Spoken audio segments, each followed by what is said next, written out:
speech about absolutely nothing, I will call on Mr. Trent Martin for the evaluation. Hey, Trent. Thank you, Richard. Bill, when they asked me to evaluate you being such a superb speaker, I was a little nervous. But I found after 12 years of marriage, I'm pretty good at finding fault. As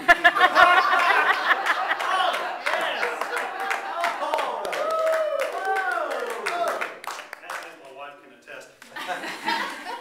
I think this is, again, a great speech. Obviously, the first thing that we notice about you is when you take control of the stage. And you take control of the stage. You do such a superb job of that. You connect with the audience very well. You brought in key. You talked to the audience, asked questions, and you had superb eye contact. So you really did a good job of connecting with your audience. And I thought that was one of the better points. Your use of humor was very good as well. I thought one of the key points of your speech was making the audience understand why this was important to them. Why it was important to know how to speak, and that is not really a big deal. Choosing a topic, you can choose a topic on, well, what color of the paint in the room, or just any trivial thing. It really doesn't matter. But as Toastmasters, it's our job and our duty and our skill, and that's one thing we hone, is to try to be able to speak on any topic extemporaneously.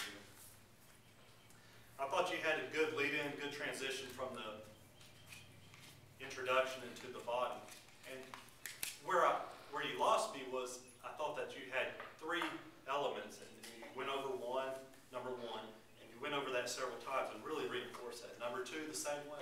I didn't really hear the number three, and that's what I lost.